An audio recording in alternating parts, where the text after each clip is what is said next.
조합원 여러분, 안녕하십니까? 전기공사 공제조합 영업전략위원회 위원장 수림전력주식회사 대표 민병삼입니다. 우리 조합은 조합원의 경영활동에 도움을 주고자 전국을 순회하면서 경영지원 세미나를 개최했었는데요. 코로나19로 인해 2020년부터는 조합원 경영활동에 도움을 줄 수 있는 주제를 선정하여 온라인 동영상으로 제작 배포하는 비대면 세미나를 실시하고 있습니다. 올해도 코로나19로 인해 비대면 세미나로 진행하게 되었습니다. 경영 지원 세미나 동영상은 노무와 세무를 주제로 1부, 2부로 나누어 준비했습니다. 경영 지원 세미나 1부는 저와 황주원 노무사님이 진행을 맡게 되었고 2부에서는 난강기업 주식회사 대표 최동훈님과 중앙회계법인 황인희 세무사님이 세무 관련 내용으로 준비했습니다. 다소 어려운 주제일 수 있으나 훌륭하신 전문가를 모시고 쉽게 이해하고 현장에서 바로 적용할 수 있도록 실무 중심의 온라인 동영상으로 준비했으니 많은 시청 부탁드리겠습니다. 그럼 1부를 시작해 보도록 하겠습니다. 1부 진행을 도와주실 공공노무법인 황주원 노무사님을 모셨습니다. 노무사님, 안녕하세요. 안녕하세요. 공공노무법인 황주원 노무사입니다. 공공노무법인은 우리 조합과 인연이 깊죠? 네, 그렇습니다. 우리 공공노무법인은 2016년부터 조합원님 인사노무 관련 상담 업무를 처리하고 있습니다. 인사노무 관련 자문과 이슈가 있는 경우 공제조합 상담 신청을 통해서 저희 노무법인에 문의 주시면 성심성의껏 도움을 드리겠습니다. 네, 감사합니다. 우리 조합 노무상담 서비스를 통해 조합원들이 가장 많이 궁금해하는 노무 분야에 대해 질문하려고 합니다. 조합원이 가장 많이 상담한 분야는 근로계약 및 취업규칙이었습니다. 그만큼 근로계약에 관한 실무상 처리하는 방법에 모호한 점이 많은 것으로 보이는데요. 공사업을 하시면서 발생할 수 있는 사례를 토대로 알아보겠습니다. 먼저 첫 번째 사례입니다. 공사 현장이 완료가 되어 해당 현장에서 근무했던 직원을 퇴사 처리하였습니다. 해당 직원이 실업급여를 받고 싶은데 이직 확인서에 이직 사유를 공사 종료를 기재해도 실업급여를 받을 수 있을까요? 네, 그렇습니다. 근로계약서상 계약기간이 남아있는 상태에서 공사 현장 종료로 인해서 근로관계가 종료될 수밖에 없는 경우도 있을 수 있습니다. 공사가 종료되어 이직을 하는 경우 실업급여 수급 자격이 인정될 수 있습니다. 다만 구체적인 이직 사유에서 자발적인 이직으로 볼 수 있는 경우에는 수급 자격이 제한될 수 있습니다. 실업급여 수급 자격에 대한 최종 판단은 고용센터에서 하게 됩니다. 공사 종료 시에 해당 근로자를 더 이상 고용하기 어려운 상황인 경우 처음 고용 시부터 근로계약서에 계약기간을 공사 종료가 예상되는 시점까지로 정하는 것이 중요할 것 같습니다. 근로계약서상의 근로계약 기간이 중요하겠군요. 네, 그렇습니다. 다음 사례입니다. 직원이 갑자기 무단결근을 하고 전화도 받지 않습니다. 이럴 경우에는 어떻게 처리해야 할까요? 네, 취업규칙상 무단결근 3일 이상이면 해고 사유에 해당한다고 규정되어 있는 경우 해고 처분이 가능합니다. 해고를 하기 위해서는 절차적인 정당성을 갖춰야 하므로 해고 통지서를 작성해서 내용 증명 우편으로 보내면 될 것입니다. 다만 일반적으로 해고 일자는 1개월 이후로 잡아 해고 통보를 할 수 있고 즉시 해고를 하려면 해고 예고수당을 지급해야 합니다. 네, 그렇군요. 위의 사례처럼 징계 해고가 노사 양방 간의 다툼의 여지가 있을 것으로 보이는데요. 추가로 징계 해고 관련하여 정당성을 판단할 수 있는 기준은 무엇인지 자세한 설명 부탁드립니다. 네, 징계 해고의 정당성 판단 기준은 다음과 같습니다. 징계에 정당한 사유가 있는지 여부, 징계의 양정이 적당한지 여부, 징계의 절차를 준수하였는지 여부입니다. 징계 사유와 관련 사용자가 근로자를 징계 처분하기 위해서는 취업규칙 등 복무 규정으로 징계 사유를 명확하게 규정하여야 합니다. 그리고 징계 양정과 관련 징계 해고 처분은 사회통념상 당해 근로자와 고용관계를 계속할 수 없을 정도인지 여부를 여러 가지 사정을 종합적으로 검토해야 됩니다.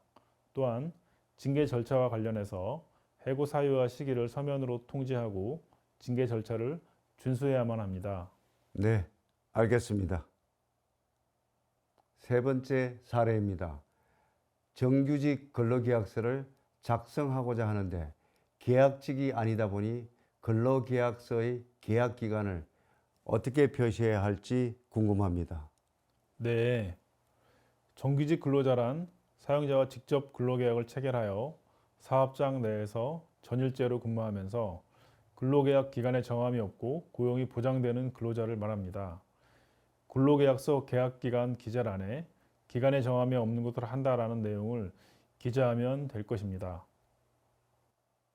다음 주제로 넘어가도록 하겠습니다. 근로계약 및 취업규칙에 이어서 임금 및 퇴직금 분야 상당 건수가 많은 것으로 나타났습니다. 그럼 임금의 기본이 되는 최저임금부터 알아보겠습니다. 올해 최저임금은 9,160원으로 알고 있습니다. 2023년 최저임금은 어떻게 되나요? 네, 2023년도 최저임금은 시간급 기준으로 9,620원으로 결정되었습니다. 월급으로 환산한다고 그러면 월 209시간 기준 201만 580원입니다. 지역별, 업종별 구분 없이 전 사업장에 동일한 최저임금이 적용됩니다. 그렇다면 최저임금 관련한 상담 중에 기본급과 그 외 수당을 포함하여 월 고정적으로 지급되는 임금은 200만 원이 넘지만 기본급으로 정한 금액이 월 최저임금에 미치지 못하는 사례가 있습니다. 이 경우 법적으로 문제되는 부분은 없는지 궁금합니다. 네, 최저임금은 회사가 직원에게 지급한 모든 임금을 기준으로 하는 것이 아닙니다.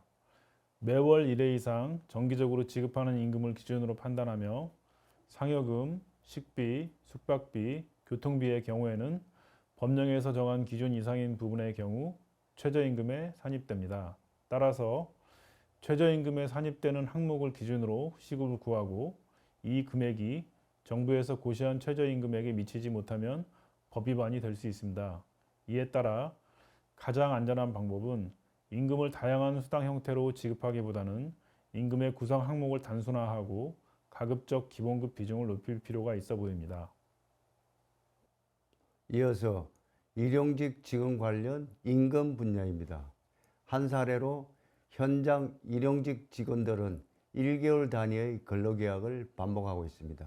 이 경우 구정 연휴의 기간 동안 일당을 추가로 지급해달라고 요청하고 있는데 어떻게 해야 할까요? 네, 1개월 단위의 근로계약을 반복하고 있는 현장 일용직 직원들은 순수 일용직 근로자가 아닌 단기 기간제 근로자로 판단됩니다. 즉, 급여 지급 형태는 1급제이지만 계약 기간이 1개월인 기간제 근로자에 해당되는 것으로 볼 수 있습니다. 따라서 그 계약 기간 동안에 관공서 공휴일이 포함되어 있을 경우에는 유급으로 인정해 주어야 됩니다. 다만 구정 연휴 기간 동안 토요일과 일요일은 제외하고 소정 근로일에 구정 연휴가 포함된 날만 유급으로 인정해서 일당을 지급하면 될 것으로 보입니다. 네. 그렇다면 일용직 근로자도 휴일 휴가를 부여해야 한다는 이런 의미인가요? 네, 그렇습니다. 사업주분들 중에서는 일용 근로자는 일일 단위로 근로 관계가 끝나므로 유급 주휴일을 부여하지 않아도 된다고 생각하시는 분들이 많습니다. 그러나 실제로는 급여만 일당 형식으로 책정되고 짧게는 1개월, 길게는 1년 이상 출퇴근을 반복하는 경우가 많습니다. 일용 근로자라 하더라도 같은 형태로 계속 반복해서 사용하였을 때는 통상 근로자와 같이 휴일, 휴가가 발생합니다. 따라서 일정한 기간 동안 사용이 예정되어 있다면 일반 근로자와 같이 유급 주휴일과 법정 휴가가 부여되어야 합니다. 다음으로 퇴직금 관련 사례입니다. 동절기에는 공사가 중단되는 경우가 많은데요.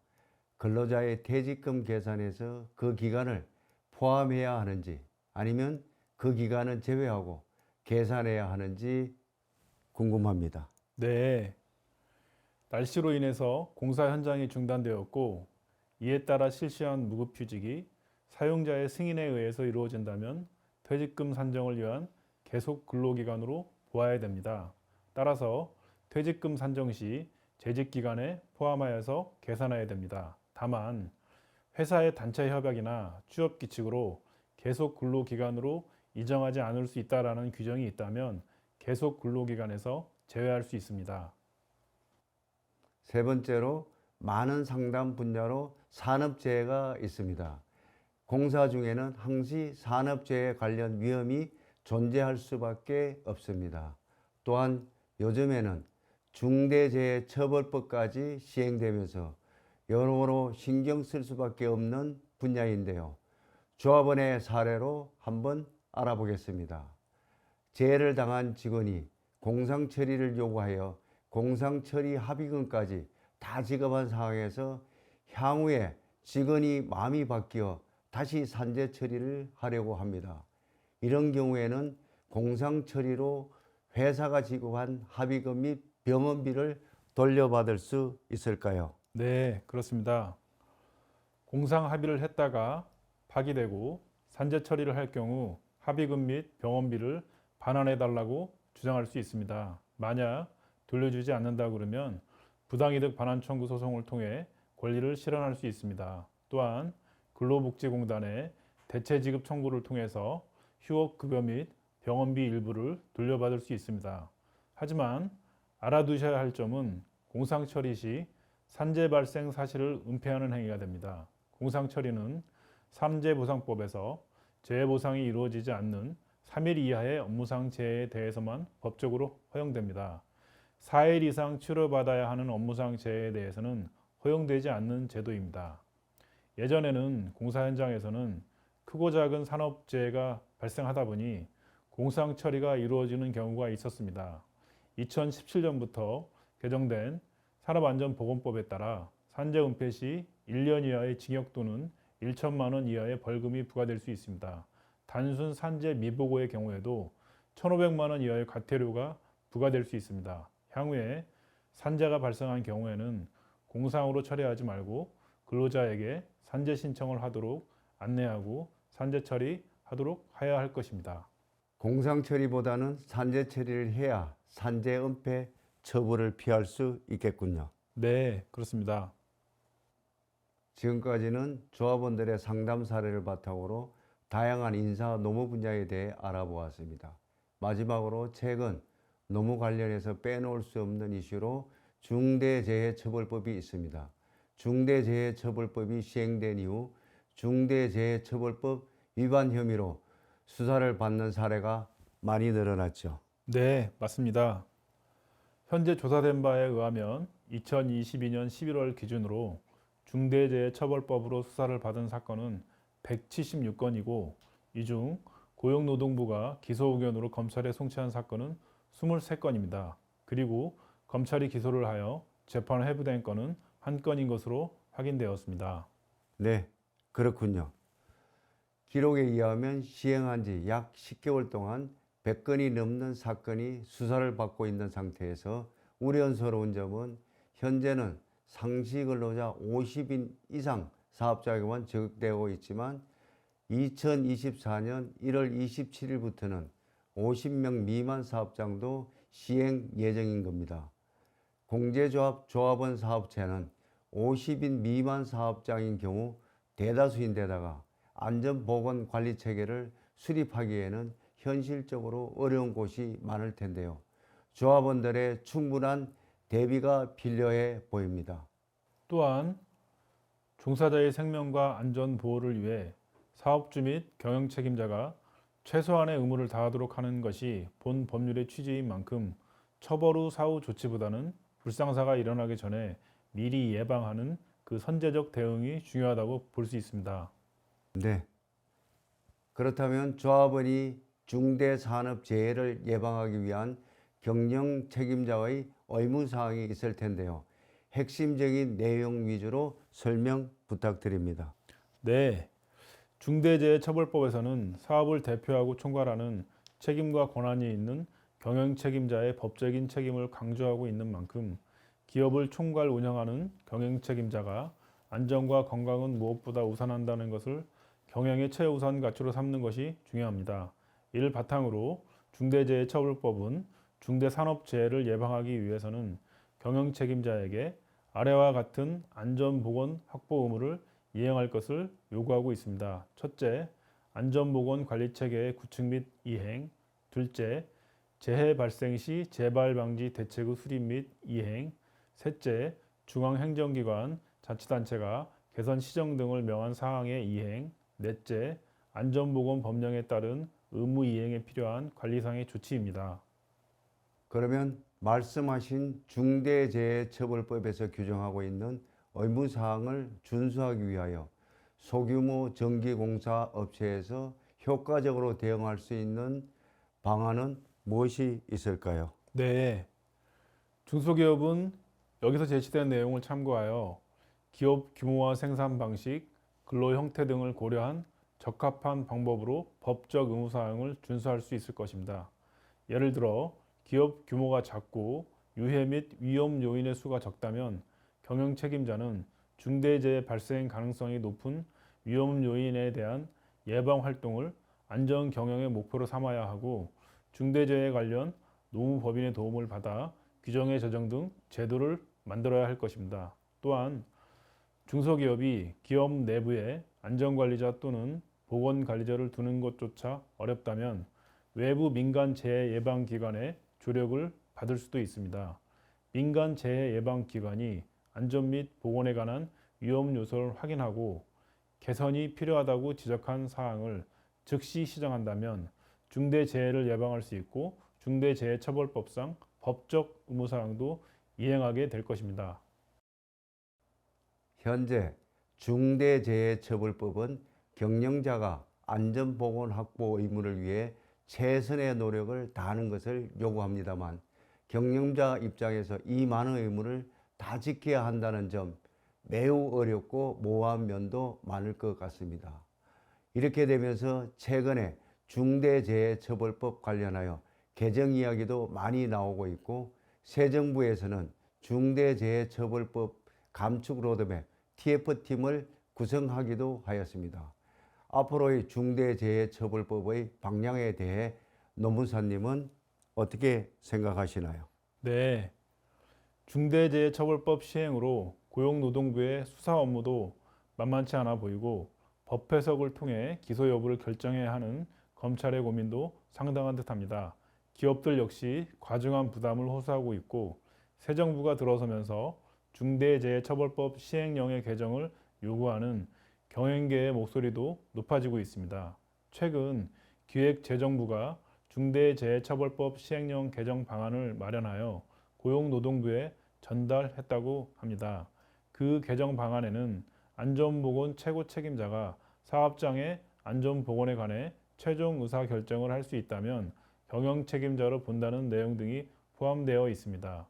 고용노동부는 경영 책임자가 지켜야 할 안전보건 관계 법령의 종류를 명확히 하는 등으로 중대재해처벌법 시행령을 개정하겠지만 그 시행령에 경영 책임자의 범위를 규정하는 것은 법률이 위임이 없어 불가능하다는 입장을 취하고 있습니다. 따라서 개정 논의는 있지만 아직 그 방향이 명확하게 정리된 것은 아닌 것으로 보입니다.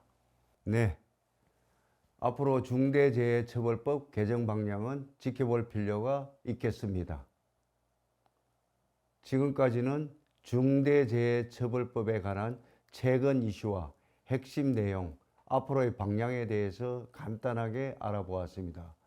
이 외에도 조합원 입장에서 더 궁금하시거나 실제로 중대재해가 발생했을 때 조합원에게 맞는 대처 방안이 궁금할 수 있을 것 같습니다. 네, 이를 위해 저희 공공노무법인과 조합은 업무 제휴를 통해서 중대재해 관련 법률, 산재, 손해사정 서비스를 종합적으로 제공해주는 중대재해 업무 지원 서비스를 운영하고 있으니 많은 도움이 되실 것으로 생각됩니다. 이와 함께 중대재해가 발생하면 징벌적 손해배상이 발생할 수도 있습니다. 이에 대한 부담도 만만치 않으실 텐데요. 이에 조합에서는 12월 중대재해 배상 책임 공제를 출시하여 중대재해 사고 시 발생할 수 있는 손해배상금과 관련 비용을 보상해 드리고 있습니다. 자세한 내용은 화면을 참고해 주시기 바랍니다. 중대재해 업무 지원 서비스와 중대재해 배상 책임 공제를 이용하셔서 중대재해 대비에 많은 도움이 되시기를 바랍니다. 지금까지 공공노무법인 황주원 노무사님을 모시고 우리 전기공사업체가 알아야 할 노무에 대하여 궁금한 점 알아보았습니다. 이번 영상을 통해 경영에 많은 도움 되시기를 바랍니다. 지금까지 시청해 주셔서 감사합니다.